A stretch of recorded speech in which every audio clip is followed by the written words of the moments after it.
نحمده ونصلي ونسلم على رسوله النبي الكريم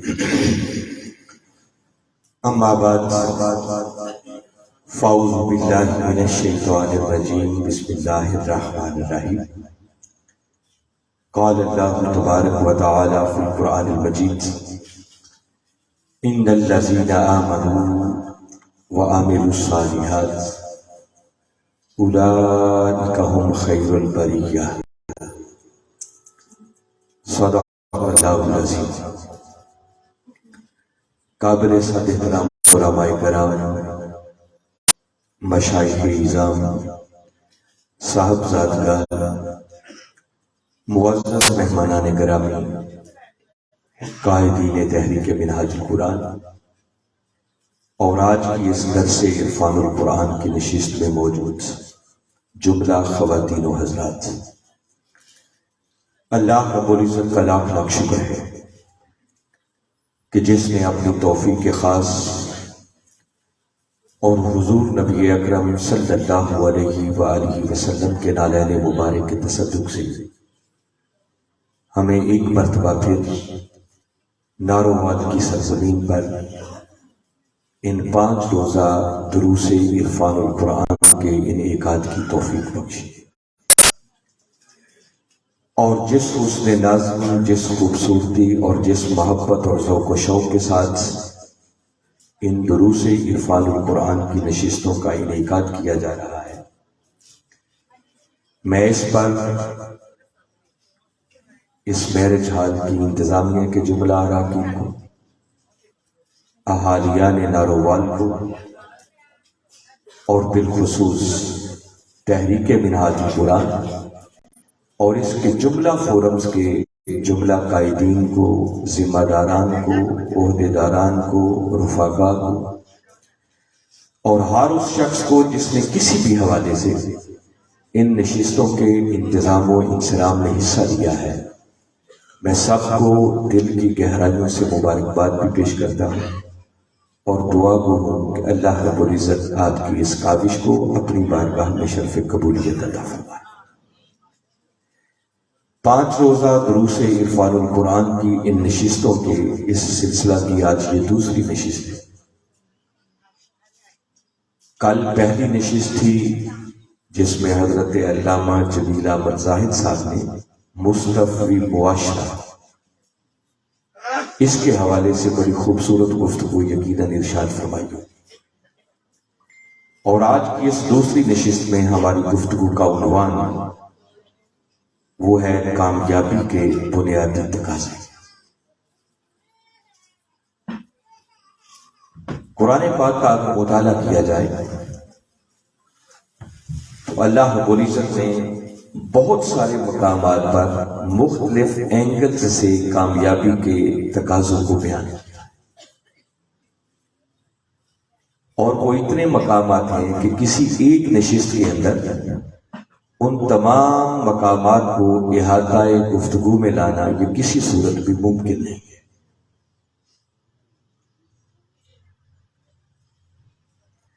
رانا تنویر صاحب، اب ایسا ہے کہ یہاں کھڑے نہیں ہونا، یہ سیٹیں بھی جو آگے ہیں ان کو پہلے فل کروا لیں، اور اب سٹیج کی طرف موومنٹ ٹوٹلی بند ہو جانی چاہیے۔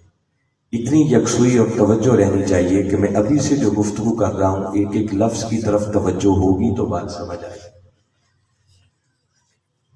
اگلی سیٹوں کو فل اور پہلے فل کروا لیں، یہ سیٹیں بھی ادھر والی جو ہیں یہ فل ہو جائیں تاکہ بعد میں جتنے لوگ آئیں پھر ان کو باہر پیچھے پروٹوکول کے ساتھ آپ ریسیو کریں اور بٹھاتے چلیں۔ پھر سٹیج کی طرف اب آنا جانا بالکل بند ہو جانا چاہیے۔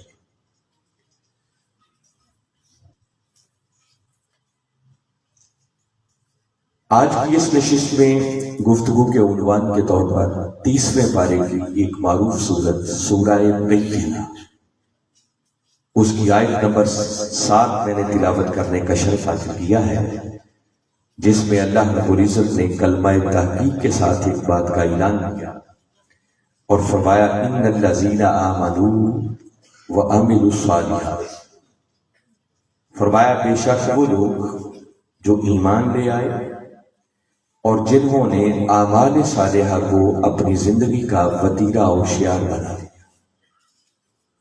ان کے لیے حسن کے انداز میں اعلان کیا اولئک ہم خیر البریہ، فرمایا یہی وہ لوگ ہیں جو میری تمام تر مخلوق میں سب سے بہتر ہے۔ اور اگلی آیت میں ارشاد فرمایا جزاؤہم عند ربہم جنات عدن، فرمایا ان خوش نصیبوں کے لیے جزا کے طور پر پھر ان کے رب کے پاس ہمیشہ رہنے کے لیے باغات جنتیں تجری من تحتہا الانہار، جن کے نیچے نہریں رواں خالدین فیہا ابدا، اور پھر یہ ہمیشہ ہمیشہ ان جنتوں اور باغات میں رہیں گے۔ اور آگے ایک بڑی خاص بات کی، آگے فرمایا رضی اللہ عنہم ورضوا عنہ، فرمایا یہی وہ خوش نصیب ہیں کہ جن سے ان کا رب راضی ہو گیا اور یہ اپنے رب سے راضی ہو گئے۔ ذالک لمن خشی ربہ، اور فرمایا یہ سب کچھ اس خوش نصیب کے لیے ہے جو اپنے رب سے ڈرتا رہا۔ حاضرین مکرم، ان دو آیات کریمہ پر اگر غور کیا جائے تو باری تعالیٰ نے پہلی بات تو یہ کی ہے کہ وہ خوش نصیب جو صاحبان ایمان ہیں اور صاحبان اعمال صالحہ ہیں، جو اپنے کردار میں دو خوبیوں کو پیدا کر لیتے ہیں، ایک ایمان اور دوسرا اعمال صالحہ۔ فرمایا ایک تو یہ کہ یہ خوش نصیب میری تمام تر مخلوق میں سب سے بہتر ہے۔ اس سے بڑی سند اور ڈگری کیا ہوگی کہ خود خدا ان کے بہتر ہونے کا اعلان کرتا ہے۔ اور آگے جو ان کی جزا بیان کی ہے، فرمایا ان کے لیے ہمیشہ رہنے کے لیے باغات ہوں گے، جنتیں ہوں گی جن کے نیچے نہریں رواں ہوں گی، ہمیشہ ہمیشہ ان جنتوں میں رہیں گے۔ اور یہ جو فرمایا کہ ان سے پھر ان کا رب راضی ہو گیا، اور پھر رب ان کو جزا وہ عطا کرے گا کہ اس جزا کو پا کر یہ اپنے رب سے راضی ہو۔ تو نارووال والو ذرا سوچ کے مجھے بتائیں کہ اگر کسی خوش نصیب سے اس کا مولا ہی راضی ہو اور پھر وہ جزا ایسی اس بندے کو عطا کرے کہ جس جزا کو پا کر وہ بندہ اپنے رب سے راضی ہو جائے، تو ذرا سوچیں کہ اس سے آگے بھی کوئی ڈگری پاس کرنے والی بچتی ہے؟ اس سے بڑی کامیابی بندے کے لیے اور کیا؟ اور یہ کامیابی ان خوش نصیبوں کو ملے گی جو اپنے کردار میں دو خوبیاں پیدا کریں گے، ایک ایمان اور ایمان کے ساتھ ساتھ اعمال صالحہ۔ اس کا مطلب آپ کی اور گوش گزار کرتا ہوں تاکہ مزید آپ کو کلیئرٹی ہو کہ ایمان اور اعمال صالحہ کی کیسی کیسی اللہ رب العزت نے جزائیں۔ سورہ حامیم السجدہ 41واں سورہ ہے قرآن پاک کا، اس کی آیت نمبر 8 ہے۔ باری تعالیٰ نے پھر اسی انداز میں بات کی، فرمایا ان الذین آمنوا وعملوا الصالحات، بے شک وہ لوگ جو ایمان لے آئے اور جنہوں نے اعمال صالحہ کو اپنی زندگی کا وتیرہ اور شعار بنا لیا، ان کے لیے فرمایا لہم اجر غیر ممنون، فرمایا ان کے لیے پھر اجر وہ ہے جو اجر کبھی ختم ہونے والا ہے ہی نہیں۔ ایسا اجر ان کو دیا جائے گا جو اجر پھر کبھی ختم نہیں ہوگا۔ اور ایک پھر قابل غور بات ہے، کبھی ٹھنڈے دل سے سوچیں کہ اگر کسی بندے کو اجر ایسا مل جائے جو اجر کبھی ختم نہیں ہوگا، تو کیا خیال ہے جس بندے کو ایسا اجر ملے گا وہ بندہ خود ختم ہو جائے گا؟ اگر وہ بندہ ہی ختم ہو گیا تو اس کو ایسا اجر دے کے کرنا کیا ہے کہ بندہ موجود بھی نہ ہو اور اس کا اجر موجود ہو۔ اگر باری تعالیٰ یہ فرما رہے ہیں کہ ان کو اجر ایسا ملے گا جو اجر کبھی ختم نہیں ہوگا، تو اس کا معنی یہ ہے کہ باری تعالیٰ فرما رہے ہیں کہ جس خوش نصیب کو ایسا اجر ملے گا پھر موت بھی اسے مار نہیں سکے گی، بلکہ وہ مر کے بھی ہمیشہ کے لیے زندہ ہوگا۔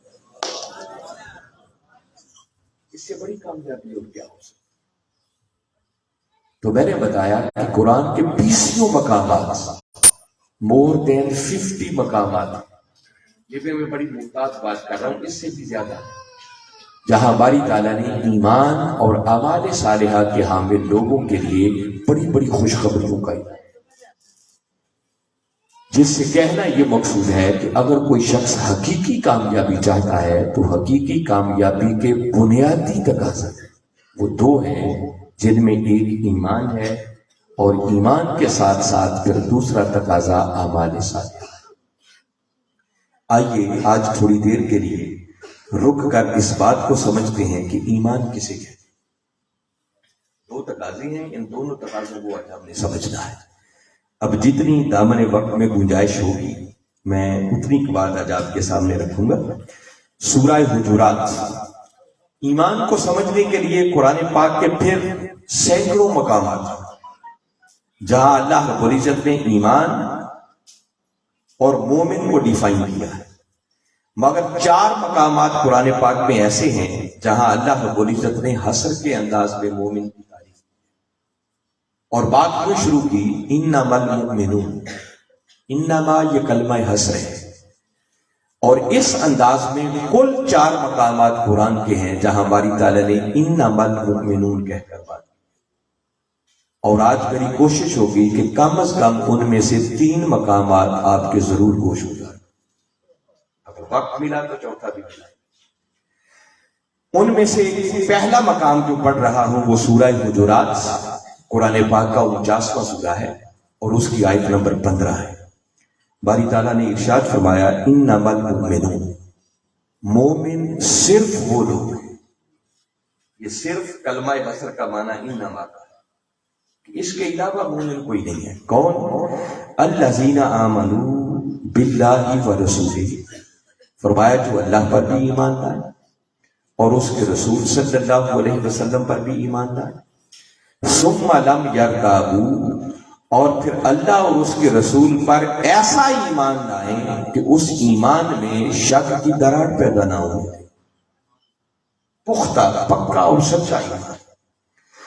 اور اتنی بات کر کے آگے باری تعالیٰ نے ارشاد فرمایا وَجَاهَدُوا بِأَمْوَالِهِمْ وَأَنفُسِهِمْ فِي سَبِيلِ اللَّهِ، اور فرمایا پھر مومن بننے کے لیے اگلا تقاضا یہ ہے کہ پھر اپنے مال اور اپنی جان سے اللہ کی راہ میں جہاد کیا جائے۔ 3 باتیں ہو رہی ہیں یہاں۔ فرمایا مومن صرف وہ ہیں جو اللہ پر ایمان لائیں، اس کے رسول صلی اللہ علیہ وسلم پر ایمان لائیں، ایسا ایمان کہ جس ایمان میں پھر شک کی دراڑ پیدا نہ ہو، اور آگے فرمایا وَجَاهَدُوا بِأَمْوَالِهِمْ وَأَنفُسِهِمْ فِي سَبِيلِ اللَّهِ، اور پھر وہ اپنے مال اور اپنی جان سے اللہ کی راہ میں جہاد کریں۔ اور یہ 3 باتیں کر کے جب اس آیت کو اینڈ کرنا چاہا تو باری تعالیٰ نے پھر حصر کے انداز میں فرمایا اولئک هم الصادقون، فرمایا جو ان تقاضوں کو پورا کرتے ہیں حقیقت میں یہی وہ لوگ ہیں جو اپنے دعوی ایمان میں سچے ہیں۔ شروع میں بھی حصر اور اینڈ پہ بھی حصر۔ فرمایا جو ان تقاضوں کو پورا نہیں کرتا، یہ جو بنیادی 3 تقاضے ہیں، فرمایا وہ کروڑ مرتبہ اپنی زبان سے کلمہ پڑھتے پھریں، ان کے ایمان کا کوئی اعتبار نہیں۔ مومن صرف وہ ہیں جو اللہ پر ایمان لائیں، اس کے رسول پر ایمان لائیں، اور پھر اس کے بعد اپنے مال اور اپنی جان سے اللہ کی راہ میں جہاد کریں۔ آج کی بڑی خاص باتیں ہیں جو آپ کی گوش گزار کروں گا۔ یہ جو بالخصوص تیسرا پہلو ہے نا، یہ ہماری گفتگو کا کبھی عنوان ہی نہیں بنا، اور باری تعالیٰ نے اس کو ایمان کے حصے کے طور پر بیان کیا۔ 3 چیزیں جن پر ایمان لائے بغیر بندہ مومن نہیں بن سکتا۔ آئیے ذرا تھوڑا تھوڑا ان کو دیکھتے ہیں کہ قرآن ان پر بات کیسے کرتا ہے۔ پہلا تقاضا بیان کیا کہ اگر مومن بننا چاہتے ہو تو اللہ پر پکا اور سچا ایمان چاہیے۔ اللہ پر ایمان لانے سے مراد یہ ایک سبجیکٹ پھر ایسا ہے کہ جن پر گھنٹوں گفتگو درکار ہے، تب جا کر صحیح معنوں میں یہ ٹاپک کور ہو سکتا ہے، مگر ہم نے محدود وقت کے اندر رہتے ہوئے بات کرنی ہے تو میں چند ضروری باتیں صرف آپ کے گوش گزار۔ قرآن کی ایک معروف آیت کریمہ آپ نے پڑھی ہوگی، سنی ہوگی، باری تعالیٰ نے ارشاد فرمایا والذین آمنوا اشد حبا للہ، اللہ پر ایمان کا تقاضا بیان ہے۔ فرمایا اللہ پر ایمان لانے والے وہ ہیں جو کائنات کی ہر شے سے بڑھ کر اپنے مولا سے محبت کرتے، بلکہ مترجمین نے لکھا ہوتا ہے کہ مومن وہ ہیں جو اپنے مولا سے ٹوٹ ٹوٹ کر محبت کرتے، خالی محبت کی بات نہیں، اشد حب، اس پر اشد کا لفظ آ گیا ہو، اور جب محبت شدید ہو جائے تو پھر اسے خالی محبت نہیں کہتے بلکہ اسی کو عشق کہا جاتا ہے۔ فرمایا مومن وہ ہیں جو اپنے مولا سے عشق کرتے ہیں، اور جن کو مولا کے عشق کی ایک چنگاری نصیب ہو جائے، باری تعالیٰ نے پھر ان کا حال، ان کی کیفیات بیان کی۔ فرمایا پھر ان کا حال یہ ہوتا ہے الذین یذکرون اللہ قیاما وقعودا وعلی جنوبہم، فرمایا پھر وہ اٹھتے بیٹھتے چلتے پھرتے حتیٰ کہ پہلوؤں کے بل لیتے وہ ہر وقت اپنے مولا کا ذکر کرتے، وہ ایک لمحے کے لیے بھی پھر اپنے مولا کی یاد سے غافل نہیں ہوتے۔ یہ اللہ پر ایمان لانے والے ہیں۔ ایسے ہی لوگوں کا حال بیان کیا سورہ فرقان میں، فرمایا والذین یبیتون لربہم سجدا وقیاما، یہ مولا سے عشق کرنے والے وہ ہیں کہ جب اپنے مولا کے حضور عبادت کے لیے حاضر ہوتے ہیں نا تو ان کی ساری ساری رات کبھی سجدے میں بیت جاتی ہے، کبھی قیام میں بیت جاتی ہے۔ ذرا ساتھ ساتھ ہم بھی اپنا جائزہ لیتے جائیں، ہم بھی ایمان کے دعوے دار بیٹھے ہیں، آج ہمارا مولا کے ساتھ کتنا تعلق رہ گیا ہے۔ یہ گفتگو، یہ تقریر اس لیے نہیں ہے کہ آپ سن کے ہنس لیں اور بعد میں جا کر کہیں کہ آج علامہ صاحب نے کیا خوب کمال کا خطاب کیا، نہیں، یہ باتیں خود کو بدلنے کے لیے، ان باتوں کو سنیں اور اپنے من میں اتاریں، اور پھر اپنی زندگی کا جائزہ لے کر جہاں جہاں بھی ہم کمی کجی محسوس کریں اس کی اصلاح کرنے کی کوشش کریں۔ دیکھیں نا کتنی حیرت کی بات ہے کہ ہم سارے ایمان کے دعوے دار بیٹھے ہیں اور آج گفتگو اس بات پر ہو رہی ہے کہ ایمان کسے کہتے ہیں۔ ابھی ایمان سمجھنا پڑ رہا ہے، مومن کسے کہتے ہیں؟ تو فرمایا مومن وہ ہیں جب اپنے مولا کے حضور عبادت کے لیے حاضر ہوں تو کبھی ساری ساری رات سجدے میں بیت جاتی ہے، کبھی قیام میں بیت جاتی ہے۔ پوچھئے سیدہ کائنات فاطمہ الزہرا سلام اللہ علیہ کا حال، کہتے ہیں جب سردیوں کی طویل راتیں ہوتی اور وہ اپنے مولا کے حضور عبادت کے لیے حاضر ہوتی تو ایک ہی سجدہ اتنا لمبا ہوتا کہ مؤذن صبح فجر کی اذان کہتی، اور جب اذان کی آواز کانوں میں پڑتی تو ایک سرد آہ بھر کر سجدے سے سر اٹھاتی اور عرض کرتی کہ مولا تم نے کتنی چھوٹی راتیں بنائی ہیں کہ تیری فاطمہ جی بن کے ایک سجدہ بھی ادا نہیں کر۔ یہ عاشقانہ ہے۔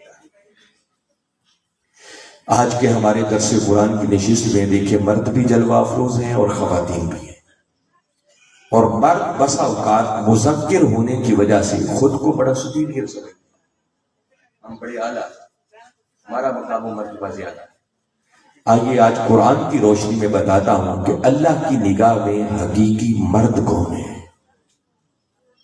مردانگی یہ مذکر ہونے کو نہیں کہتے، اللہ کے نزدیک مردانگی کسی اور چیز کا نام ہے۔ وہ باری تعالیٰ نے قرآن میں ارشاد فرمایا رجال لا تلہیہم تجارت ولا بیع عن ذکر اللہ، فرمایا مرد وہ ہے کہ دنیا کی خرید و فروخت جنہیں اللہ کی یاد سے غافل نہ کرنے پائے، جو ہر حال میں اللہ کی یاد میں شامل رہا۔ باری تعالیٰ فرما رہے ہیں ہماری نگاہ میں اگر کوئی حقیقی مرد ہے تو صرف اور صرف کوئی، جس کا مطلب کہ اگر کوئی عورت ہو کر ہر حال میں اللہ کے ذکر میں مشغول رہی تو اللہ کی نگاہ میں وہ عورت ہو کر بھی مرد ہے، اور اگر کوئی بظاہر مرد ہو کر اللہ کی یاد سے غافل ہو گیا تو تو قرآن اعلان کر رہا ہے کہ وہ مرد ہونے کے باوجود بھی خدا کی نگاہ میں مرد بننا چاہتے ہیں تو وہ جو کہتے ہیں نا ہاتھ کار ولے تے دل یار، یہ ہے مردہ کہ بندہ ایک لمحے کے لیے بھی اپنے مولا سے کی یاد سے غافل نہ ہو۔ یہ قرآن ڈیفائن کر رہا ہے کہ مرد کون ہوتے ہیں، مردانگی کسے کہتے ہیں۔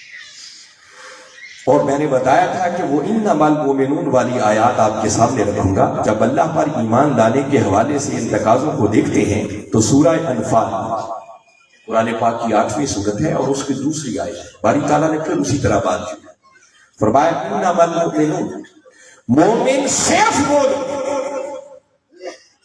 کون؟ الذی اذا ذکر اللہ وجلت قلوبہم، فرمایا مومن صرف وہ ہے کہ جب ان کے ہاں اللہ کا ذکر کیا جائے تو ان کے دل اس مولا کے خوف سے کانپ اٹھتے۔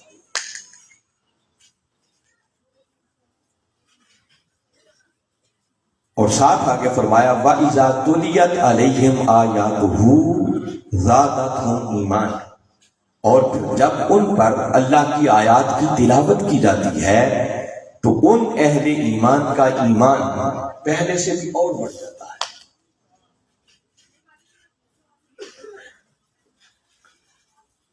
کیا خیال ہے بھائی، نیند تو نہیں آ رہی بعض لوگوں کو؟ سحری کے اثرات تو ہوتے ہیں، کیونکہ میں دیکھ رہا ہوں کہ کچھ فرنٹ سیٹوں والے بھی سو رہے ہیں۔ تو بات میں نے اس لیے کی ہے کہ تاکہ پیچھے بھی کوئی سویا ہے تو وہ بھی اٹھ جائے۔ آپ اتنی محنت کے ساتھ اپنا آرام چھوڑ کر یہاں پر آئے ہیں تو میں چاہتا ہوں اب تھوڑی سی جرات کا اور مظاہرہ کریں اور تھوڑا سا ذرا جاگ کے بیٹھیں۔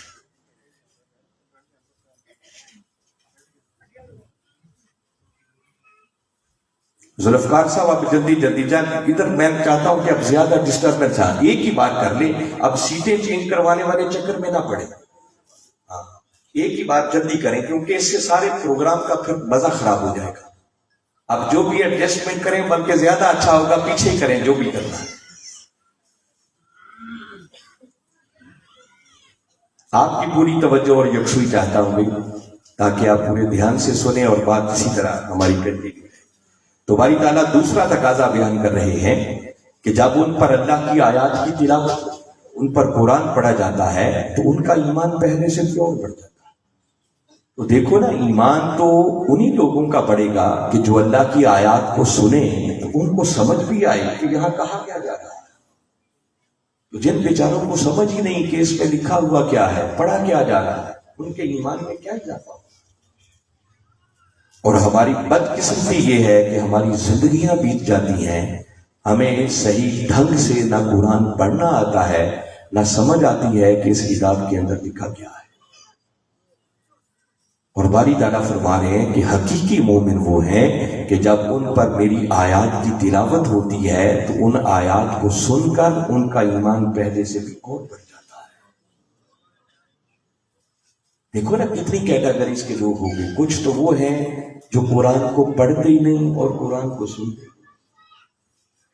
کچھ وہ ہیں جو پڑھیں اور سنیں تو صرف لفظوں تک محدود رہتے ہیں، صرف ان کو تلاوت کا اجر اور ثواب ملتا ہے کہ انہوں نے قرآن پڑھا۔ کچھ خوش نصیب وہ ہیں جو اس سے ایک قدم پھر مزید آگے بڑھتے ہیں اور ان کو پھر سمجھ بھی آتی ہے کہ لکھا کیا ہے، وہ ترجمہ بھی ان کے من میں اتر رہا ہو۔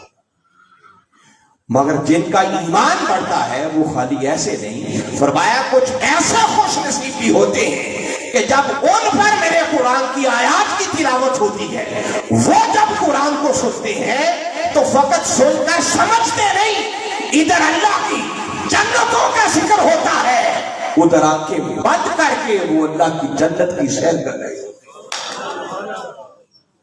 اللہ کی نعمتوں کا ذکر ہوتا ہے، وہ چشم تصور میں ان نعمتوں کا نظارہ کر رہے ہوتے ہیں۔ کبھی رب کی ملاقات کی بات ہوتی ہے تو مومن چشم تصور میں آنکھیں بند کر کے سوچتا ہے کہ وہ کیسا سہانا لمحہ ہوگا جب وہ مولا اپنے حسن مطلق سے پردے اٹھا کر براہ راست اپنا دیدار ادا کرے گا۔ جس کیفیت میں ڈوب کر قرآن کو پڑھتے اور سنتے، اور جو اس کیفیت میں ڈوب کر قرآن کو پڑھے اور سنیں تو پھر ان کا ایمان بڑھتا ہے کہ اچھا میرے مولا نے یہ وعدہ بھی کیا ہے، مولا نے یہ وعدہ بھی کیا ہے، اللہ نے یہ انعام بھی عطا کرنا ہے، یہ نعمت بھی مجھے سلائی۔ ایسا تعلق مولا سے ہونا چاہیے۔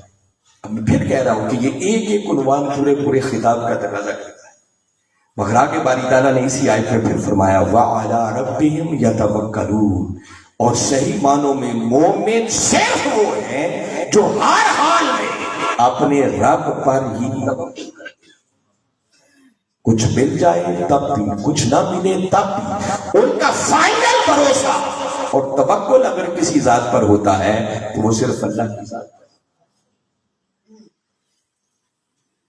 اب یہ جو تین چیزیں بیان ہوئی ہیں، ان تینوں کا تعلق بندے کے باطن کے ساتھ ہے۔ ذکر کیا جائے تو دل کانپ اٹھتے ہیں، آیات پڑھی جائیں تو ایمان پہلے سے اور بڑھ جاتا ہے، اور ہر حال میں اپنے رب پر توکل کرتے ہیں، بھروسہ کرتے ہیں۔ ان تینوں چیزوں کا تعلق بندے کے باطن کے ساتھ ہے۔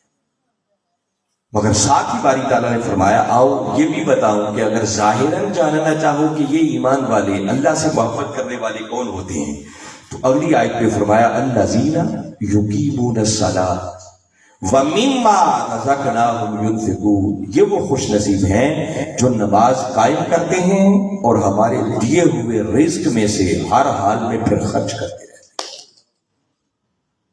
بھلے سے وہ اپنی ذات پر خرچ کرنا ہو، اپنے بیوی بچوں پر خرچ کرنا ہو، اپنے رشتہ داروں پر خرچ کرنا ہو، غریبوں یتیموں مسکینوں پر خرچ کرنا ہو، یا اللہ کے دین کی سربلندی کے لیے خرچ کرنا ہو، فرمایا پھر وہ ہمارے دیے ہوئے رزق میں سے ہر حال میں خرچ کرتے ہیں۔ اور اتنی بات کر کے باری تعالیٰ نے اگلی آیت کریمہ کے اندر پھر حسر کے انداز میں اعلان کیا اولئک هم المؤمنون حقا، فرمایا حقیقت میں اگر سچے اور پکے مومن ہیں تو وہ صرف اور صرف یہی، زور دے کر حسر کے انداز میں باری تعالیٰ نے۔ تو یہ اللہ پر ایمان کے کچھ تقاضے بیان ہیں۔ اسی طرح پھر دوسرا ایمان کا تقاضا تھا اللہ کے رسول صلی اللہ علیہ وسلم پر ایمان۔ یہ جو تین تقاضے بیان ہوئے ان تینوں کا آپس میں بڑا گہرا لنک ہے۔ پہلے اللہ کی ذات پر ایمان لانا، فرمایا پھر اس کے رسول پر ایمان لانا۔ اب رسول کی بات کیوں ہوئی؟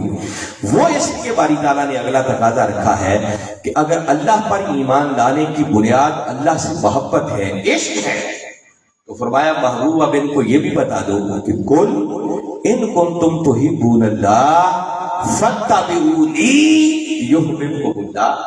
محبوب اپنی میٹھی میٹھی زبان سے انہیں بتا دو کہ لوگوں اگر اللہ سے محبت کرنا چاہتے ہو تو آؤ پہلے مجھ مصطفیٰ کی اتباع کرو، پہلے میری محبت اور عشق کے چراغ اپنے سینوں میں روشن کرو، پہلے میری ذات سے غلامی والا تعلق قائم کرو کہ جب تم میری اتباع کے دائرے میں آ جاؤ گے تو فرمایا یحببکم اللہ، پھر اللہ کے صرف محب نہیں رہو گے بلکہ اللہ خود تمہیں اپنا محبوب بنا دے گا۔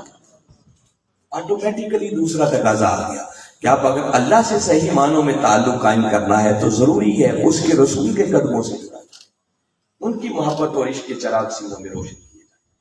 اور رسول پر کیسا ایمان ہونا چاہیے، یہ تیسرا مقامات آپ کو سنا رہا ہوں جہاں باری تعالیٰ نے پھر انما المؤمنون کہہ کر بات کی۔ یہ سورہ نور قرآن پاک کا 24واں سورہ ہے اور اس کی آیت نمبر ہے 62۔ بڑا ایمان افروز مقام ہے، اہل علم سے تو کوئی بات لگی چھپی نہیں ہوتی، مگر بالعموم جو مجمع میں لوگ بیٹھے ہیں بہت کم آپ نے اس آیت کریمہ پر گفتگو سنی۔ یہ رسول پر ایمان لانے کے کچھ تقاضے بیان ہو رہے ہیں۔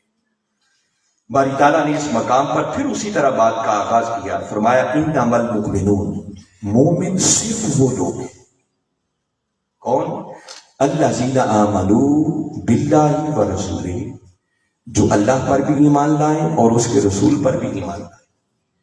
اور اتنی بات کر کے فرمایا ایمان کے لیے اتنا کافی نہیں ہے، ساتھ آگے فرمایا وَإِذَا كَانُوا مَعَهُ عَلَىٰ أَمْرٍ جَامِعٍ لَمْ يَذْهَبُوا حتی یستأذنوہ، فرمایا مومن بننے کے لیے اللہ اور اس کے رسول پر ایمان کا زبان سے اقرار کرنے کے بعد ضروری ہے کہ پھر جب کبھی وہ کسی ضروری میٹر پر مشاورت کے لیے میرے محبوب کی بارگاہ اقدس میں آئے بیٹھے ہو تو فرمایا مومن وہ ہے لم یذهبوا حتی یستأذنوا، جو اس وقت تک اٹھ کر نہ جائیں جب تک کہ پہلے میرے محبوب سے اجازت نہ دیں۔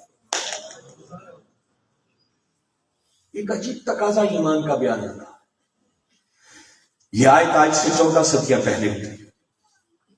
اس کا پس منظر وہ یہ تھا کہ مدینہ کے اندر آپ کو معلوم ہے بہت سارے منافق پیدا ہوئے جو اوپر سے کلمہ پڑھتے تھے مگر دل سے ماننے کو تیار نہیں تھے، اور اندرون خانہ وہ ہر وقت پلاننگ میں رہتے کہ مسلمانوں کے خلاف سازش کیسے کرنی ہے، ان کی پالیسیوں کو ناکام کیسے بنانا ہے، ان کو کیسے نقصان پہنچانا ہے، جڑیں کاٹنے کی کوشش کرتے۔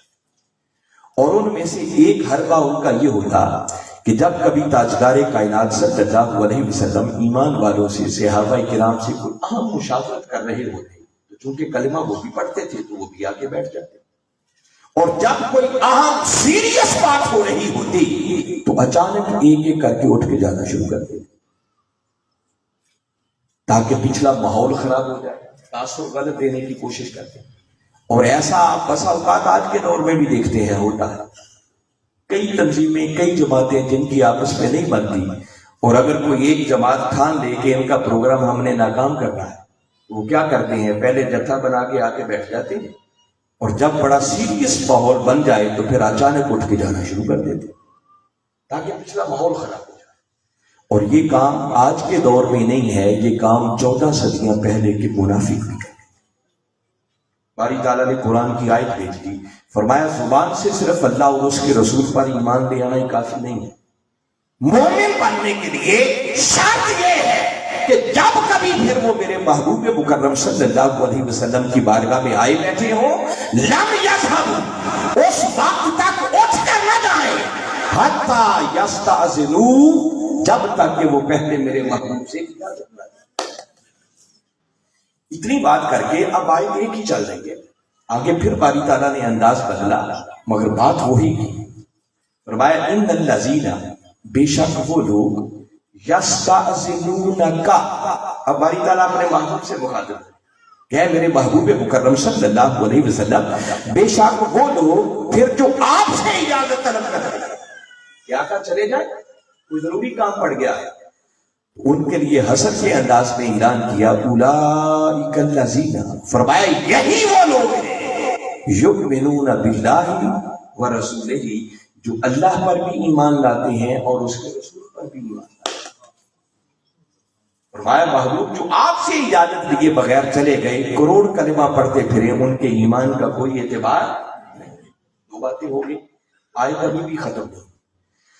اب باری تعالیٰ نے پھر اسی آیت میں تیسری شک بیان کی اور آگے فرمایا فَإِذَا اسْتَأْذَنُوكَ لِبَعْضِ شَأْنِهِمْ، اور اے میرے محبوب مکرم صلی اللہ علیہ وسلم پھر جب وہ اپنے کسی اہم میٹر کے لیے، ضروری معاملہ کے لیے آپ سے اجازت طلب کریں، میٹنگ ہو رہی تھی آئے بیٹھے تھے، ایمرجنسی ہو گئی کسی کے گھر، سمجھنے کے لیے یوں سمجھے کہ کسی کے گھر ڈیتھ ہو گئی، کوئی اور ضروری کام پڑ گیا، اب جانا ضروری تھا، اس نے کھڑے ہو کر اجازت مانگی، کیا کہا کیا میں چلا جاؤں؟ اب سنیں قرآن آگے کیا کہتا ہے، آگے باری تعالیٰ فرماتے ہیں فَأَذَنْ لِمَنْ شِئْتَ مِنْهُمْ، محبوب اب ان کا اجازت لے لینا ہی کافی نہیں ہے کہ اجازت مانگی ہے تو بھیجنا ضروری ہو گیا، نہیں، فرمایا محبوب اب مختار مالک ہم نے آپ کو بنا دیا، آپ کی مرضی، جسے چاہے جانے دیں، جسے چاہے نہ جانے دیں۔ یہ رسول پر ایمان لانے کے تقاضے بیان ہوتے ہیں۔ فرمایا اجازت مانگ لی تو ضروری نہیں ہے کہ آپ ان کو بھیجنا ضروری ہے، نہیں، فرمایا محبوب آپ مالک آپ ہیں، مختار آپ ہیں، آپ کی مرضی ہے، جسے چاہے اجازت دیں، جسے چاہے اجازت نہ دیں۔ تین باتیں ہو گئی۔ اب آگے اس سے بھی زیادہ تعجب اور حیرت والی بات ہے، آیت وہی چل رہی ہے، اتنی بات کرتے آگے باری تعالیٰ نے پھر اپنے محبوب سے فرمایا فاستغفر لہم اللہ، اے میرے محبوب اب یہ جو اجازت لے کے جا رہے ہیں، جنہیں آپ نے اپنی مرضی سے جانے کی اجازت دے دی ہے، اب آپ ان جانے والوں کے لیے میری بارگاہ میں معافی کی سفارش کریں، آپ ان کے لیے استغفار کریں، ان کے لیے میری بارگاہ سے بخشش طلب کریں، ان کی معافی کی سفارش کریں۔ بندہ حیران ہو کے سوچتا ہے کہ مولا غلطی تو ہوئی کوئی نہیں، تقاضے تو سارے پورے ہو گئے، تو نے ایک بات کی کہ میرے محبوب کی بارگاہ میں آ جاؤ، تو اس وقت تک جانا نہیں جب تک اجازت نہ لے لو۔ یہی سچے ایمان والے ہیں۔ اس کے بعد اختیار تم نے اپنے محبوب کو دے دیا کہ محبوب اگر ایمرجنسی ہو جائے، کوئی اجازت مانگے تو اختیار آپ کا ہے، چاہے جانے دیں چاہے نہ جانے دیں۔ اب ایمرجنسی ہوئی، کسی نے کھڑے ہو کر اجازت مانگی اور آقا نے خود جانے کی اجازت دی، تو مولا تقاضے تو سارے پورے ہو گئے۔ اب معافی کی سفارش کیوں، اب استغفار کیوں کیا جائے، اب ان کے لیے بخشش کیوں طلب کی جائے؟ باری تعالیٰ یہ کلمات وارد کر کے سمجھانا چاہ رہے ہیں کہ محبوب ہاں سارے تقاضے پورے ہو گئے، مگر میری غیرت کو یہ بھی گوارا نہیں ہے کہ محبوب جب آپ تیری بارگاہ میں گئے تھے تو کوئی مرتا تھا تو مر جاتا، مگر تیری بارگاہ سے بڑھ کر ضروری کام کو کوئی نہیں کرتا۔ انہوں نے اس طرح جانے کا کیسے سوچ لیا؟ یہ جو آپ اس طرح جا رہے ہیں محبوب، ایسا نہ ہو کہ میرا اس طرح جانے پر بھی عذاب بھڑک اٹھے اور کہیں میرے عذاب کی گرفت میں نہ آ جائے۔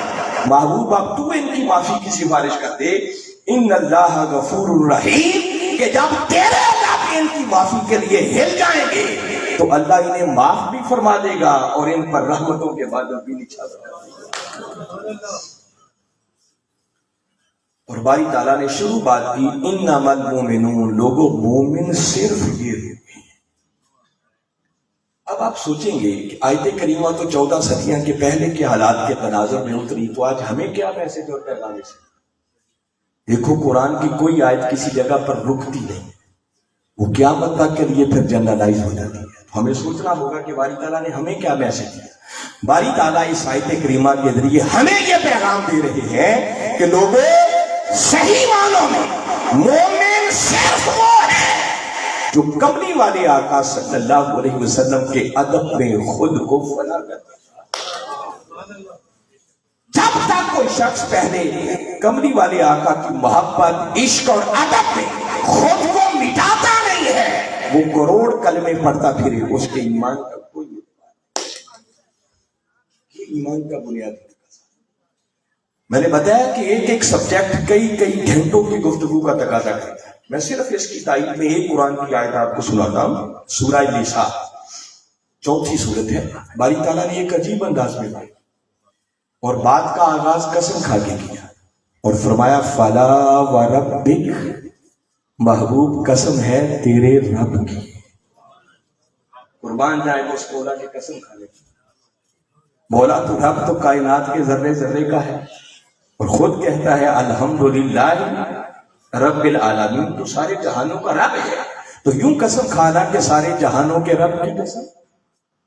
اب یہ کیا بات ہوئی؟ کہتا ہے محبوب صرف تیرے رب کی قسم ہے۔ تو وہ بتانا چاہ رہا ہے کہ لوگوں ہاں رب تو کائنات کے ذرے ذرے کا ہوں، مگر جو مزہ مصطفیٰ کا رب ہونے میں ہے نا، وہ کسی اور کا رب ہونے میں نہیں۔ اور فلا وربک یہ فرما کر در حقیقت باری تعالیٰ فرما رہے ہیں کہ محبوب تیرے بنانے والے کی قسم، تیرا پیکر حسن تراشنے والے کی قسم، تیری زلف باللیل سنوارنے والے کی قسم، پیارے اس رب کی قسم جس نے تجھے اتنا حسین بنایا۔ یہ تو قسم کھائی، یہ ایک الگ پورا سبجیکٹ ہے، مگر سوال یہ ہے، دیکھنا یہ ہے کہ باری تعالیٰ نے قسم کھا کے آگے بات کیا فرمایا فلا وربک، محبوب تیرے رب کی قسم لا یؤمنون، یہ مومن ہو ہی نہیں سکتے، کروڑ کلمے پڑھتے پھرے یہ مومن نہیں ہو سکتے۔ کب تک؟ حتی یحکموک فیما شجر بینہم، اس وقت تک مومن نہیں ہو سکتے جب تک کہ پہلے اپنے تمام تر معاملات کے اندر پہلے تجھے اپنا حاکم تسلیم ہو. صرف لڑائی جھگڑے میں نہیں، دنیا کے ہر معاملے میں تجھے حاکم نہ بنا. اٹھنا کیسے ہے، بیٹھنا کیسے ہے، چلنا کیسے ہے، پھرنا کیسے ہے، سونا کیسے ہے، جاگنا کیسے ہے، اللہ کے حقوق کیسے ادا کرنے ہیں، بندوں کے حقوق کیسے ادا کرنے ہیں. فرمایا جب تک زندگی کے ہر میٹر میں، ہر معاملے میں تجھے حاکم نہ بنا لے. آقا نے کیا فیصلہ فرمایا، یہ عمل کیسے کرنا، اور فرمایا محبوب خالی حاکم ہی نہ مانا، ثم لا یجدوا فی انفسہم حرجا مما قضیت، اور پھر آپ اس معاملے میں جو فیصلہ فرما دیں اس فیصلے پر اپنے دلوں کے اندر کوئی ذرہ برابر بھی تنگی محسوس نہ کرے. اللہ دلوں کے اندر کی کیفیت کو بھی کھرچ کھرچ کے صاف کرنا چاہتا ہے. اور صرف اتنا ہی نہیں کہ فیصلے پر تنگی محسوس نہ کریں، بلکہ تیسری شیخ بیان کی وَيُسَلِّمُوا تسلیمًا، اور محبوب تیرے فیصلے کے سامنے پھر وہ اپنے سر کو یوں جھکا دیں جیسے سر جھکانے کا حق ہوتا ہے. فرمایا محبوب یہ کیفیت ہے تو ایمان ہے، ورنہ تیرے رب کی قسم وہ کروڑ بار کلمہ پڑھتے پھریں ان کے ایمان کا کوئی اعتبار نہیں. یہ ہے کملی والے آقا کی ذات پر ایمان لانے کا ایک معنی، کہ جب تک کوئی شخص پہلے آقا کی محبت میں، عشق میں، ادب میں خود کو مٹاتا نہیں ہے وہ کبھی مومن نہیں ہو سکتا. اور جن کو اس راز کی سمجھ آ گئی، پوچھئے سیدنا صدیق اکبر رضی اللہ تعالیٰ، پھر امامت کے مصلی پر کھڑے ہوتے، جماعت ہو رہی ہوتی، آقا تشریف لے آتے، آقا کے ادب کی خاطر امامت کے مصلی چھوڑ. پوچھئے سیدنا عمر فاروق رضی اللہ تعالیٰ اللہ کے گھر کا طواف کر رہے ہوتے، حجر اسود کو چومنے کا وقت آتا، حجر اسود سے مخاطب ہوتا اور فرماتے حجر اسود میں جانتا ہوں تو بھی پتھروں جیسا ایک پتھر ہی ہے. ہم تو پتھروں کو چھوڑ چکے، کتنے پتھر کعبے میں پڑے تھے جن کو نکال کے باہر پھینک، مگر تجھے چوم رہے ہیں. اور اے حجر اسود، عمر تمہیں صرف اس لیے چومتا ہے کہ میں نے اپنے آقا کو دیکھا، چونکہ ان کے لب لگ گئے تو میں تو مصطفیٰ کے لبوں کو چوم. پوچھئے سیدنا عثمان غنی رضی اللہ تعالیٰ عنہ سے ادب کیا ہوتا ہے. صلح حدیبیہ کے وقت میرے آقا نے جب ان کو نمائندہ بنا کر بھیجا مکہ کے کافروں کی طرف کہ جائیں پوچھیں ہمیں مکہ میں داخلے کی اجازت دیتے ہیں یا نہیں دیتے. کافروں نے صاف انکار کر دیا، عثمان اس بار بھی تمہیں اور تمہارے نبی کو آنے کی اجازت نہیں ہے. اب عثمان کے لیے وہ غیر نہیں تھے، عثمان کہیں پلے بڑے جوان ہوئے تھے، بچپن کے دوست ہوں گے، کئی رشتہ دار بھی ہوں گے جو ابھی ایمان نہیں لائے. جب پلٹ کے واپس آنے لگے تو آواز دے کے کہتے ہیں کہ عثمان تمہارے نبی کو تو اجازت نہیں ہے، مگر 6 سال بیت گئے تم لوگوں نے کبھی اللہ کے گھر کا طواف نہیں کیا، جاؤ تم طواف کرنا چاہو تو تمہیں اجازت ہے. قربان جائیں عثمان کی ایمانی خیر. یہ سنا اور پلٹ کر فرمانے لگے کہ کافرو تم نے اتنا ہی لالچی سمجھ لیا، جس آقا نے اس گھر کا راستہ دکھایا اب ان کو تو تم آنے کی اجازت نہ دو اور خالی مجھے کہو کہ میں طواف کر لوں. فرمایا عثمان طواف نہیں کرے گا، عثمان طواف تب کرے گا جب یار آگے آگے ہوگا، عثمان پیچھے پیچھے. اللہ کے گھر کا طواف عبادت ہے. آقا نے منع نہیں کیا تھا کہ مجھے اجازت نہ دے تو عثمان تو بھی طواف نہ کر. یہ وہ ایمانی غیرت ہے جو قرآن سکھانا چاہ رہا ہے. جب تک اس درجے کا تعلق پیدا نہیں ہوتا ایمان میسر نہیں آتا. پوچھئے مولا کائنات علی شیر خدا سے اثر جیسی نماز آقا کے ادب پر قربان. میں بتا رہا ہوں یہ پورے خطاب کا تقاضا کرتے ہیں سبجیکٹ، مگر مجھے ایک بڑے اہم موضوع کی طرف ساتھ ہاتھ کو لے کے چلنا ہے. تو میں نے اللہ پر ایمان، اس کے رسول پر ایمان کے بنیادی تقاضے قرآن کی روشنی میں آپ کے سامنے رکھے. سورہ حجرات کی وہ آیت جہاں سے ہم نے بات کو آگے بڑھایا تھا، وہاں باری تعالیٰ نے ایک تیسری بات جو میں نے کہا تھا کہ یہ باتیں آپ نے کم گفتگو میں سنی ہوں گی علماء سے. وہاں باری تعالیٰ نے ارشاد فرمایا انما المؤمنون، مومن صرف وہ ہے الذین آمنوا باللہ و رسولہ، جو اللہ پر ایمان لائے، اس کے رسول پر ایمان لائے، ثم لم یرتابوا، اور پھر اس ایمان میں شک کی گراں پیدا نہ ہو۔ اللہ اور اس کے رسول کے ایمان کی بات کیا تھا۔ اب آگے فرمایا کہ اگر مومن بننا چاہتے ہو تو اگلا تقاضا یہ ہے وجاہدوا باموالہم وانفسہم فی سبیل اللہ، پھر اپنے مال اور اپنی جان سے اللہ کی راہ میں جہاد کیا جائے۔ اور فرمایا کہ ان تقاضوں کو پورا کرتے ہیں اولئک هم الصادقون، حقیقت میں یہی وہ لوگ ہیں جو اپنے دعوی ایمان میں سچے ہیں۔ یہ اللہ کی راہ میں جہاد کیا ہوتا ہے؟ جس کے بغیر ایمان ہی مکمل نہیں ہوتا، اور یہ ایمان کے حصے کے طور پر بیان ہوا ہے۔ جہاد کا لفظ سنتے ہی خیال اس طرف چلا جاتا ہے کہ شاید اس کا معنی یہ ہے کہ گن پکڑ لیں، میدان جنگ میں چلے جائیں اور کافروں سے لڑیں۔ جہاد کے وسیع تر تصور میں کسی نہ کسی کونے خدرے میں یہ معنی بھی ایگزسٹ کرے گا، نکالا نہیں جا سکتا، مگر جہاد کا سارا معنی یہ نہیں ہے۔ اگر صرف یہی معنی لے لیا جائے تو اس جہاد کی نوبت تو ہر مومن کی زندگی میں آتی ہے، تو پھر جہاد کا کوئی وسیع مفہوم ڈھونڈنا پڑے گا۔ جہاد کا لفظ نکلا ہے جہد سے، اس کا معنی ہوتا ہے جد و جہد کرنا، تگ و دو کرنا، کوشش کرنا، ایفرٹ کرنا۔ اور باری تعالیٰ فرما رہے ہیں کہ مومن بننے کے لیے اللہ اور اس کے رسول پر ایمان لانے کے بعد بنیادی تقاضا یہ ہے کہ پھر اپنے مال اور اپنی جان سے اللہ کی راہ میں جد و جہد کی جائے، تگ و دو کی جائے، محنت کی جائے، کوشش کی جائے۔ مگر سوال پھر اپنی جگہ پر ہے کہ وہ جد و جہد، وہ تگ و دو، وہ کوشش، وہ ایفرٹ فار وٹ، کس کے لیے جد و جہد کی جائے؟ یہ بات سمجھنے سے تعلق ہے۔ اس کا تعلق جیسے میں نے بتایا نا، تین ہی تقاضے ہیں اور تینوں آپس میں بڑے ریلیٹڈ ہیں۔ اللہ پر ایمان، اس کے رسول پر ایمان، اور مال اور جان سے اللہ کی راہ میں جہاد۔ اللہ پر ایمان تھا تو اس کا تقاضا میں نے بتایا کہ اللہ کے ساتھ تعلق جڑتا نہیں ہے جب تک رسول کے ساتھ نہ جڑتا۔ اب جو تیسری بات بیان کی کہ جد و جہد کی جائے، کوشش کی جائے، ایفرٹ کی جائے، فار وٹ، اس وٹ کا جواب آپ کو دے رہا۔ یہ جو دو ہستیاں جن پر ایمان لانے کی بات کی ہے، اب جس کام کے لیے جد و جہد کرنی ہے وہ کام منشاء خدا ہے اور مقصد بعثت مصطفیٰ ہے۔ فرمایا اللہ اور اس کے رسول پر بھی ایمان پورا تب ہوگا جب اگلے اس تیسرے کام کے لیے تم محنت کرو گے، جد و جہد۔ وہ کیا ہے؟ یہ بات تین مقامات پر باری تعالیٰ نے ارشاد فرمایا هو الذی ارسل رسولہ بالہدی ودین الحق لیظہرہ علی الدین کلہ۔ فرمایا اللہ وہ ہے جس نے اپنے رسول مکرم صلی اللہ علیہ وسلم کو ہدایت اور دین حق کے ساتھ بھیجا۔ کتنی چیزوں کے ساتھ بھیجا؟ دو چیزوں کے ساتھ، ایک ہدایت کے ساتھ اور دوسرا دین حق کے ساتھ۔ کیوں بھیجا؟ آگے فرمایا لیظہرہ علی الدین کلہ، تاکہ میرا یہ رسول اس دین حق کو دنیا کے سب باطل نظاموں پر غالب کر۔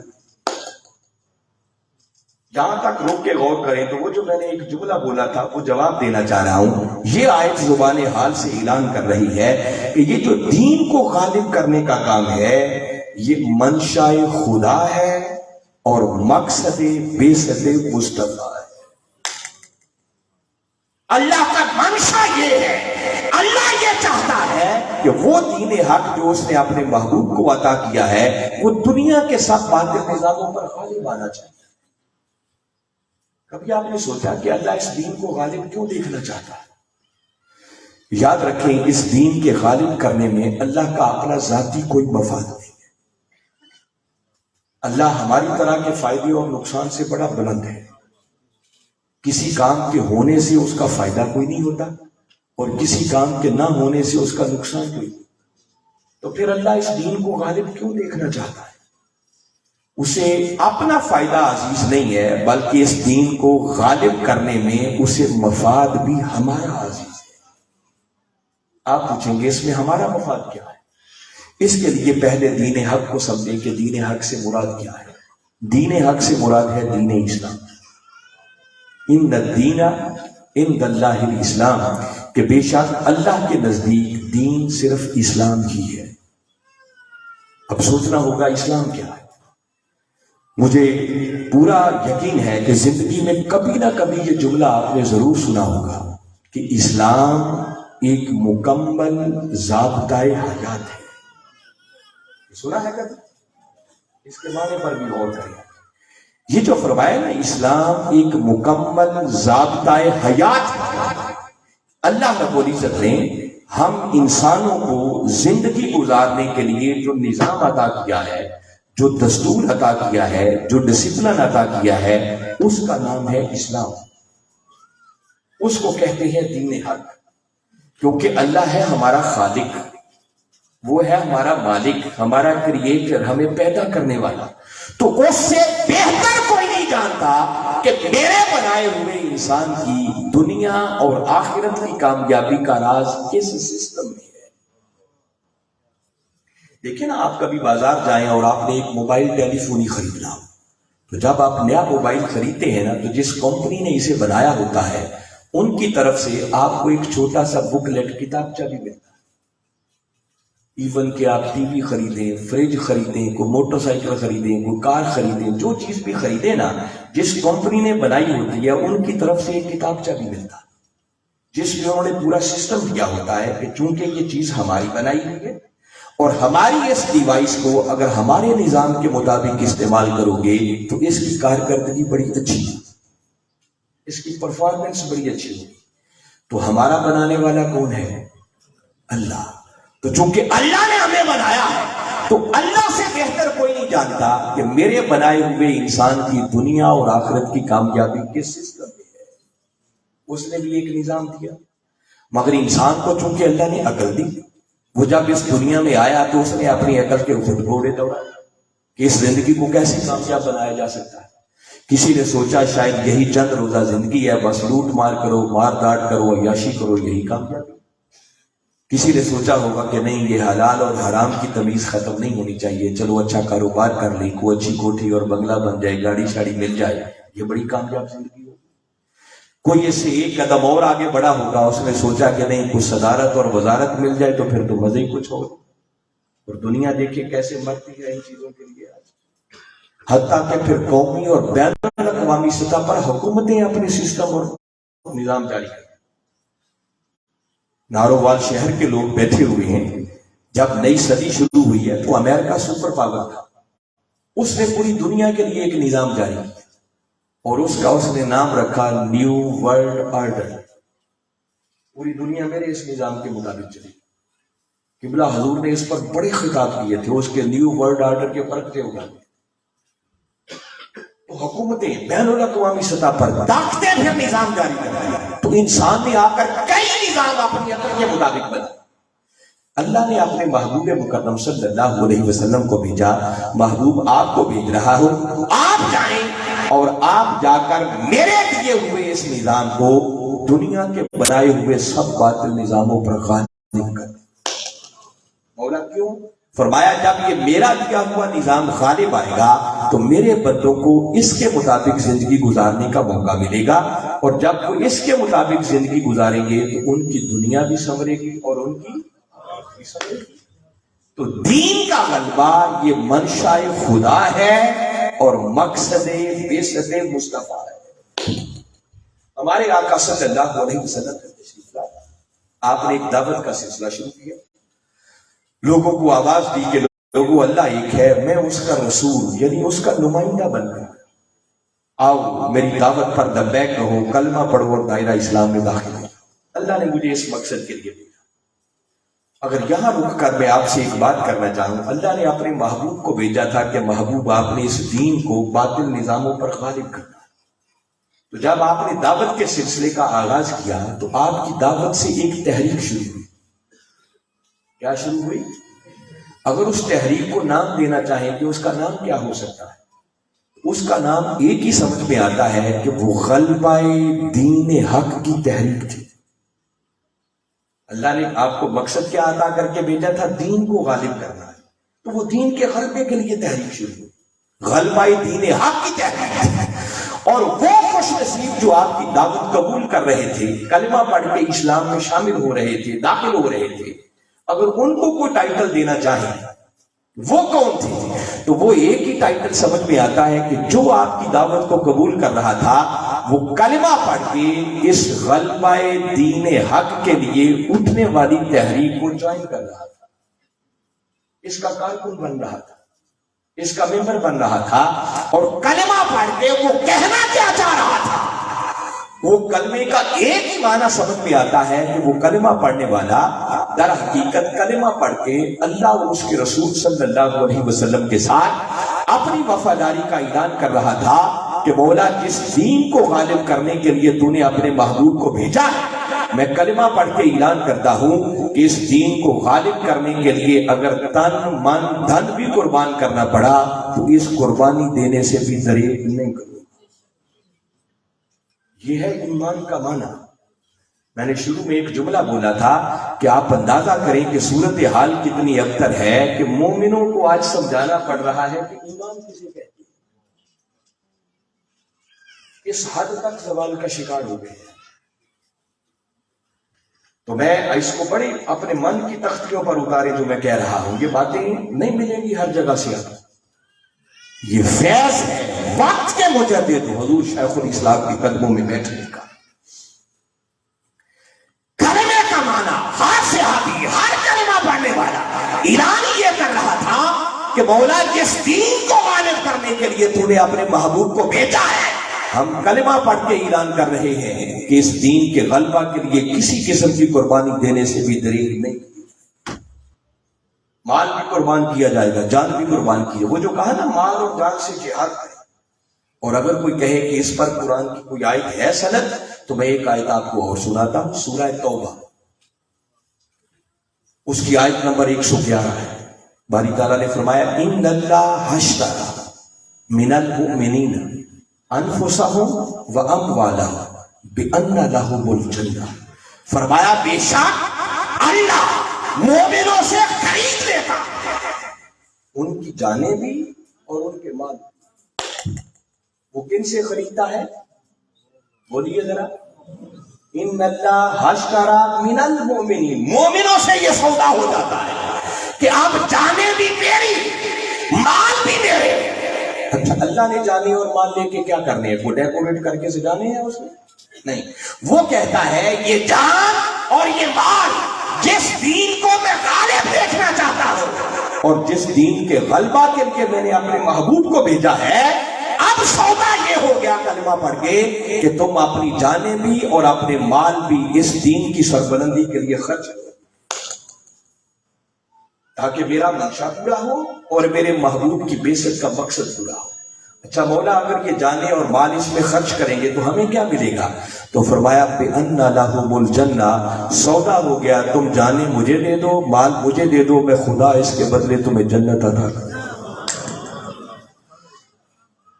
یہ ایمان کا معنی بتا رہا ہوں، مومن کا یہ سودا ہو جاتا ہے۔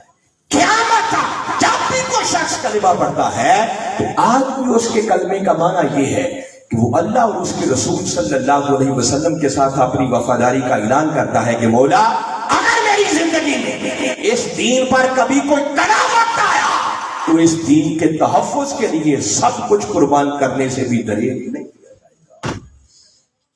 آج یہ معنی ہم بھول گئے۔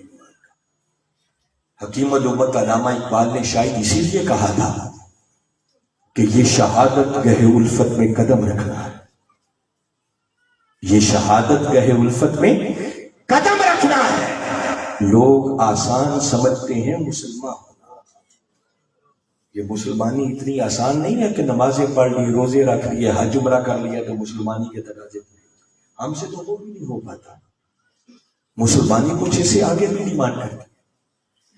غالباً یہ حضرت اقبال ہی تھے یا کسی اور کا یہ شعر ہے، وہ اکثر گنگناتے تھے، وہ کہتے تھے مولا میری زندگی کا مقصد تیرے دین کی سرفرازی، وہی دین کے غلبے کی بات ہے، میری زندگی کا مقصد تیرے دین کی سرفرازی، میں اسی لیے مسلمان، میں اسی لیے نماز۔ اسی پر زور ہے. اگر وہ دین ہی سرفراز نہ ہوا، وہ دین ہی غالب نہ ہوا جو اللہ نے بھیجا ہے تاکہ میرے بندوں کی دنیا بھی سنورے آخرت بھی سنورے، تو اللہ نے ہمارے کلمہ پڑھنے کو کیا کرنا ہے؟ کلمہ پڑھ کے یہ سودا ہوتا ہے. خیر، کملی والے آقا صلی اللہ علیہ وسلم آئے، آپ نے تحریک کا آغاز کیا، صحابہ کرام اس کے کارکن بنے، قربانیوں کی ایک تاریخ رقم ہوئی، اور بالآخر وہ مرحلہ آیا جب کملی والے آقا صلی اللہ علیہ وسلم 8 ہجری میں فاتحانہ شان کے ساتھ مکہ کی سرزمین میں داخل. اور جس دین کو اللہ نے غالب کرنے کے لیے بھیجا تھا، آپ نے ایک مرتبہ اس دین کو باطل نظاموں پر غالب کر کے دکھا دیا، اور دنیا کے کونے کونے تک پھر اسلام کا پیغام. مگر 14 صدیوں کی تاریخ بتاتی ہے کہ جس دین کو آقا نے غالب کر کے دکھایا تھا، پھر اس دین پر کئی مرتبہ زوال آیا. مگر جب بھی زوال آیا تو باری تعالیٰ نے اپنے محبوب کی امت میں کسی نہ کسی مرد کلندر کو بھیجا، جس نے پھر اس اسلام کے غلبہ کے لیے تحریک چلائی. لوگوں نے قربانیوں کی تاریخ رقم کی اور دین اور امت پر آنے والے زوال کو پھر عروج میں بدلا. مگر آج ہم جس دور سے گزر رہے ہیں، اس میں رتی برابر شک نہیں ہے کہ اس وقت دین اور امت پھر زوال کا شکار ہے. اس زوال کی ہزاروں جہتیں ہیں. مگر موٹی سی بات جو میں نے پہلے بھی اشارہ کی ہے، ذرا سوچیں ٹھنڈے دل سے کہ اس سے بڑا زوال اور کیا ہوگا. اللہ نے ہمیں آسمانوں سے یہ ایک ہی کتاب عطا کی ہے جسے قرآن کہتے ہیں. ہماری زندگی بیت جاتی ہے، ہمیں ڈھنگ سے پڑھنا بھی کوئی نہیں آتی. اس سے بڑا سوال کیا ہوگا؟ بحثیت امت ذرا جائزہ لے لیں، اور جن خوش نصیبوں کو یہ قرآن پڑھنا آ جاتا ہے، ذرا سوچیں ان میں سے وہ کتنے بچتے ہوں گے کہ جو پڑھیں تو پھر ان کو سمجھ بھی آتی ہے کہ اس قرآن کے اندر لکھا کیا ہے. ہم بیٹھے ہوئے اپنے احوال کا جائزہ لیں تو دودھ کا دودھ اور پانی کا پانی ہو جائے گا. میں کبھی کبھی سوچتا ہوں کہ جس امت کو یہ قرآن پڑھنا کوئی نہیں آتا، جن کو سمجھ کوئی نہیں ہے، انہوں نے عمل خاک کرنا ہے، کیا عمل کریں؟ ہمیں تو وہ چند باتیں جو گھر سے وراثت میں مل گئی، یا کبھی وقت پر مسجد میں آ گئے اور مولانا صاحب نے کوئی اچھی بات کر دی اور کانوں میں پڑ گئی، تو بس ان چند باتوں پر گزارا کر کے، جسے کہتے ہیں نا ڈنگ ٹپاؤ، بس زندگی کے دہاڑے پورے کر رہے ہیں، اور ہمارا دین سے کوئی تعلق نہیں رہا. حالانکہ جس ملک میں رہتے ہیں یہ کافروں کا ملک نہیں ہے، اسلامی جمہوریہ پاکستان آزاد اسلامی ریاست ہے، دین سیکھنے پر کوئی پابندی نہیں ہے. مگر ایک ہی کتاب ہے جو اللہ نے ہمیں آسمانوں سے دی ہے، جو ہمیں نہ پڑھنی آتی ہے نہ ہمیں سمجھ ہے جس میں لکھا گیا. اس سے بڑا سوال کیا ہوگا؟ جتنی کلیئرٹی اس بات کے اندر ہے نا، کوئی ڈاؤٹ نہیں کہ دین پر زوال ہے، اسی طرح علی وجہ البصیرت میں اگلی بات کرتے ہیں. اور میری بات کو ہر ذہن میں پیدا ہونے والے اشکال اور سوال کو ایک طرف رکھتے ہوئے آپ نے سننا. اور میں پہلے جملہ کہہ رہا ہوں کہ میں جو کہنے والا ہوں میں جوش خطابت میں نہیں کہنے لگا، میں ہوش و ہوا سے کہہ رہا ہوں، اور جو کہوں گا اس کا ذمہ دار بھی میں ہوں گا. مگر بات بڑی اہم ہے، میں اس لیے یہ جملے کہہ رہا ہوں. اور جیسے ہی میں نے یہ بات کرنی ہے، شیطان نے کئی وسوسے بھی پیدا کرنے ہیں، مگر سنیں غور سے آج میں جو کچھ کہہ رہا ہوں. جس طرح اس بات پہ شک نہیں ہے کہ اس وقت دین پر زوال ہے، اسی طرح اتنی کلیئرٹی کے ساتھ میں کہہ رہا ہوں کہ اس وقت روئے زمین پر آقا کے دین کے غلبہ کے لیے اگر کچھ صحیح معنوں میں تحریک کام کر رہی ہے تو اس تحریک کا نام ہے تحریک منہاج القرآن. اور اگر کوئی قیادت کام کر رہی ہے تو اس قیادت کا نام ہے ڈاکٹر محمد طاہر القادری. آپ کی چپ بتا رہی ہے اور آپ کی یہ حیرت بتا رہی ہے کہ کئی سوچ رہے ہوں گے کہ علامہ صاحب کی دماغی کیفیت تو ٹھیک ہے، یہ کیا کہا ہے.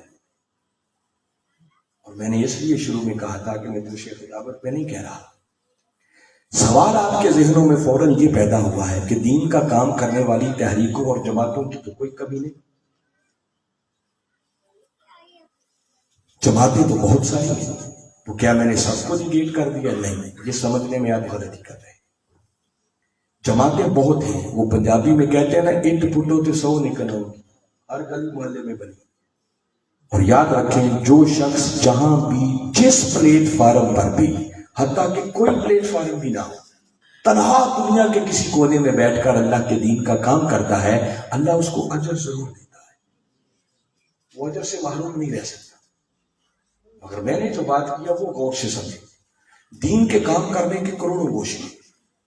کئی لوگوں کا ذوق ہوتا ہے وہ مسجدیں بڑی بنواتے ہیں، کئیوں کا ذوق ہوتا ہے مدرسے بڑے بنواتے ہیں، کئیوں کا ذوق ہوتا ہے وہ ہر سال یتیم بچیوں کی شادیاں بڑی کرواتے ہیں، کئیوں کا ذوق ہوتا ہے وہ غریب لوگوں کو مفت کھانا کھلاتے ہیں، دسترخوان کھولے ہوتے ہیں، ہزاروں لوگ مفت روز کھانا کھا کے جاتے ہیں، کئیوں نے آرفن کیئر ہومز یتیموں کے لیے بنائے ہوتے ہیں، کئی لوگ ہر دروازہ ناک کر کے جا کر لوگوں کو دعوت دیتے ہیں آئے نماز کے، کئی مسجدوں میں بیٹھ کر بچوں کو الف با تا سا پڑھا رہے ہوتے ہیں۔ یہ سارے دین کے کام ہیں، ان میں سے کوئی کام بھی رائے گا نہیں جائے گا، اللہ ہر کام کرنے والے کو اجر عطا کرے۔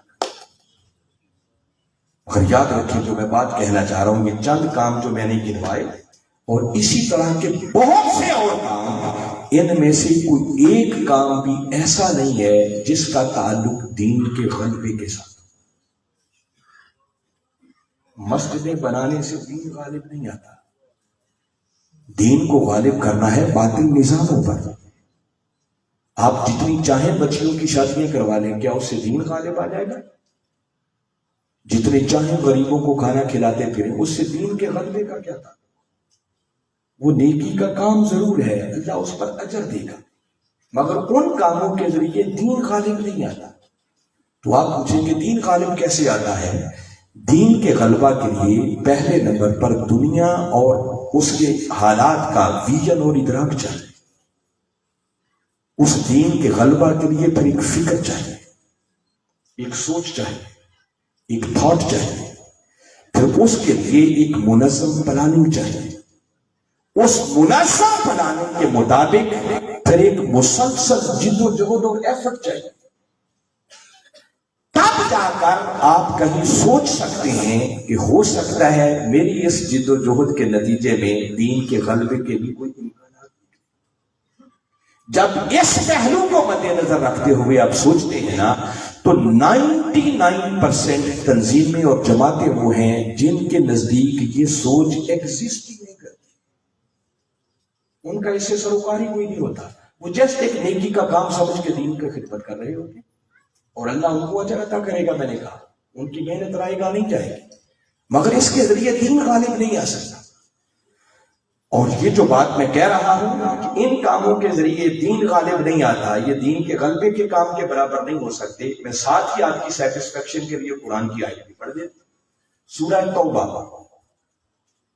اس کی آیت نمبر 19۔ باری تعالیٰ نے عجیب بات قرآن پاک میں کی ہے۔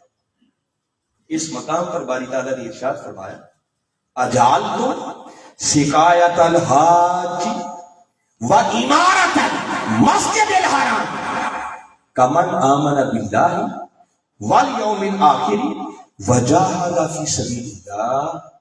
فرمایا لوگوں کیا تم نے حاجیوں کو پانی پلانے کے کام، ذرا غور کریں، عام غریبوں کو کھانا کھلانے کی بات نہیں ہو رہی، کن کو پانی پلانا؟ حاجیوں کو پانی پلانا، وعمارۃ المسجد الحرام، اور مسجد حرام کی آبادی اور اس کی تعمیر کا کام۔ فرمایا لوگوں کیا تم نے ان کاموں کو، حاجیوں کو پانی پلانا، مسجد حرام کی تعمیر، اس کی آبادی کے کام کو اس شخص کے کام کی مانند بنا لیا جو اللہ پر ایمان لایا، آخرت پر ایمان لایا، وجاہد فی سبیل اللہ، اور پھر جس نے دین کے غلبہ کے لیے اللہ کی راہ میں جہاد۔ فرمایا یہ حاجیوں کو پانی پلانے کا کام، اللہ کا کام، مسجد حرام اس کی تعمیر اور آبادی کا کام اس کی مانند نہیں ہو سکتا جس نے اللہ کے دین کے غلبہ کے لیے جہاد کیا۔ کیا تم نے ان کو برابر کر دیا؟ آگے کیٹاگوریکلی فرمایا لا یستوون عند اللہ، یہ کام کبھی برابر نہیں ہو سکتا۔ اور اس سے اگلی آیت میں مزید اس کی وضاحت فرمایا الذین آمنوا وہاجروا وجاہدوا فی سبیل اللہ باموالہم وانفسہم، جو ایمان لائے، جنہوں نے ہجرت کی اور جنہوں نے اپنے مال اور جان سے پھر دین کے غلبہ کے لیے جدوجہد جہاد کیا، ان کے لیے فرمایا آسانو درجات عند اللہ، فرمایا ان کے لیے اللہ کے ہاں بڑے اونچے درجات، ان کے کیا ہی کہنے، ان کا مقابلہ کیا۔ تو میں نے فرمایا یہ جو روٹین کے کام ہے ان کا تعلق دین کے غلبہ کے ساتھ نہیں، اور 99% تنظیموں کے ہاں یہ سوچ نہیں پائی جاتی۔ تو میں نے 1% کی گنجائش رکھی ہے، ممکن ہے کچھ جماعتیں کچھ تنظیمیں ایسی بھی ہوں جو دین کے غلبے کی بات کرتی ہیں، وہ بھی انقلاب کا نعرہ لگاتی ہیں۔ اگر ایسی کوئی 2 4 5 10 کی عادتیں آپ کو سمجھ میں آتی ہوں کہ وہ بھی ایسا کر رہے ہیں تو میں آپ کو پھر دعوت فکر دے رہا۔ میں نے 4 5 چیزیں گنی ہیں، ان کی عادتوں کو سامنے رکھ لیں اور ذرا سوچیں کہ یہ بندہ جو دین کے غلبے کا نعرہ لگا رہا ہے اس کو دنیا کے حالات کا ادراک کتنا ہے، اس کے پاس اس دین کے غلبہ کے لیے فکر سوچ اور تھاٹ کیا ہے، اس کے لیے اس مقصد کے لیے منظم پلاننگ کتنی ہے۔ آپ بتا کہ زندگی میں اس نے کیا جدوجہد کی ہے اس مقصد کے لیے، صرف چند چیزوں پر آپ انالیسس کریں گے نا تو جسے کہتے ہیں دودھ کا دودھ اور پانی کا پانی، ہر چیز نکل کے سامنے آتی۔ اور ان میں سے بہت سارے لیڈر آپ کو ایسے ملیں گے جو محض حادثاتی طور پر لیڈر بن گئے، ارد گرد کے حالات سے متاثر ہوئے کہ نعرہ بڑا اچھا ہے چلو تم بھی نعرہ لگا، حادثاتی طور پہ لیڈر بن گئے۔ مگر میں جس قیادت کی بات کر رہا ہوں، جس کو دنیا ڈاکٹر محمد طاہر القادری کے نام سے یاد کرتی ہے، نارووال والوں یاد رکھو وہ حادثاتی لیڈر نہیں تھے۔ ڈاکٹر طاہر القادری ابھی پیدا بھی نہیں ہوا تھا، ان کی ولادت سے بھی قبل ان کے والد گرامی حضرت ڈاکٹر فرید الدین قادری رحمۃ اللہ تعالی علیہ نے اللہ کے گھر خانہ کعبہ کا مقام منتظم پر کھڑے ہو کر خانہ کعبہ کے غلاف کو تھام کر اللہ کی بارگاہ میں دعا کی تھی کہ مولا ایک ایسا بیٹا عطا کر جو تیرے محبوب کے لائے ہوئے دین کی ایسی خدمت کرے کہ دین کا جھنڈا پھر پوری دنیا پر لہرائے۔ یہ دعا قبول ہوئی اور کملی والے آقا صلی اللہ علیہ وسلم نے بشارت دی کہ فرید الدین تمہیں مبارک ہو، تمہاری دعا قبول ہوئی، اللہ آپ کو بیٹا دے گا اور اس کا نام بھی طاہر رکھنا۔ آقا نے اور کیا کیا کرم نوازیاں کی وہ ایک الگ پورا مفصل چیپٹر ہے۔ میں جنگ میں رہا ہوں کم و بیش 4 سال، اور ان لوگوں سے مجھے ملاقات کا شرف ہے جو قبلہ حضور کے بچپن کے ساتھی کلاس فیلو سے۔ میں نے اپنے کانوں سے سنا، وہ کہتے ہیں کہ ڈاکٹر طاہر القادری ابھی پرائمری اسکول میں پڑھتا تھا، اس وقت بھی یہ اپنے گھر کے باہر ایک پتھر ہوتا اس پہ چڑھ جاتے، گلی محلے کے بچوں کو کلاس فیلوز کو اکٹھا کر لیتے اور انقلابی خطاب کرتے، اور اس وقت کہتے تھے کہ میں اپنے آقا کے دین کی ایسی خدمت کروں گا کہ دین کا جھنڈا پوری دنیا پہ لہرائے۔ آپ ابھی یونیورسٹی کے طالب علم تھے، منہاج القرآن کا بھی وجود ہی نہیں تھا۔ 1973 میں آپ نے ایک ڈائری لکھی، وہ ڈائری پڑھنے سے تعلق رکھتی ہے۔ آپ کی کتاب ہے پرانی فلسفہ انقلاب، ممکن ہے واحد سٹال پہ موجود ہے۔ اس کے اینڈ پر اس ڈائری کی تصویریں لے کے وہ ساری چیزیں شامل کی گئی، ان کو پڑھیں آپ کا ایمان تازہ ہو جائے گا۔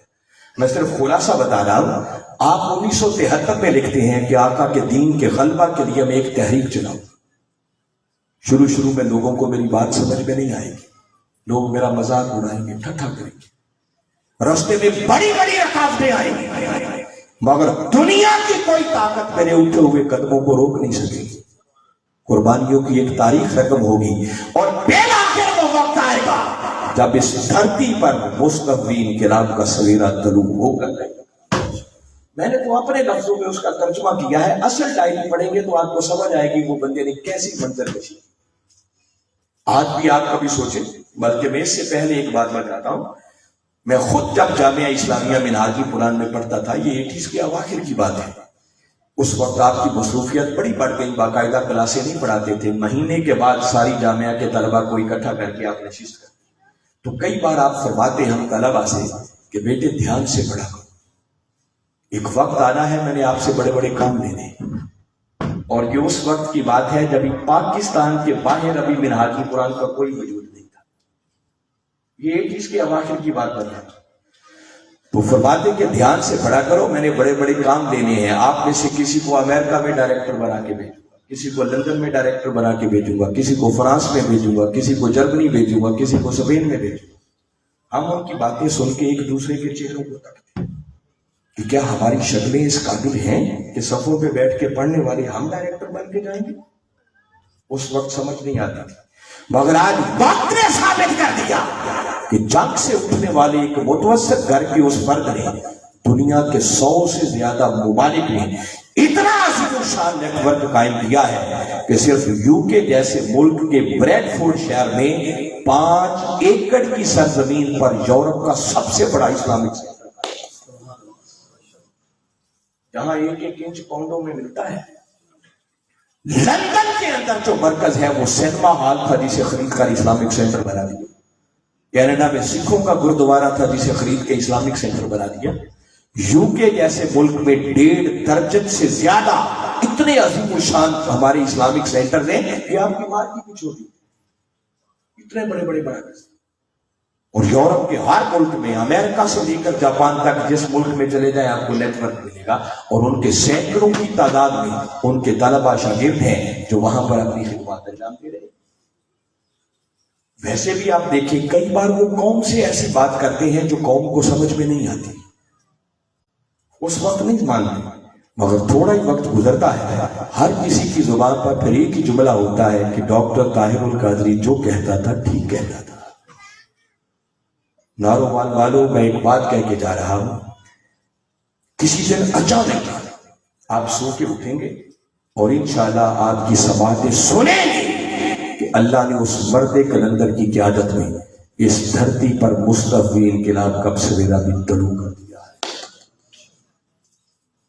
آپ اس بات سے بھی بالا تر ہو جائیں، میں نے تو بنیادی قرآن کی فکر بتائی ہے کہ اگر ایمان کی تکمیل چاہتے ہیں نا تو اللہ اور اس کے رسول پر پکا اور سچا ایمان لانے کے بعد ایمان مکمل نہیں ہوتا جب تک کہ آقا کے لائے ہوئے دین کے غلبہ کے لیے محنت نہ کی جائے، جد و جہد نہ کی جائے، تگ و دو نہ کی جائے، ایفرٹ نہ کی جائے۔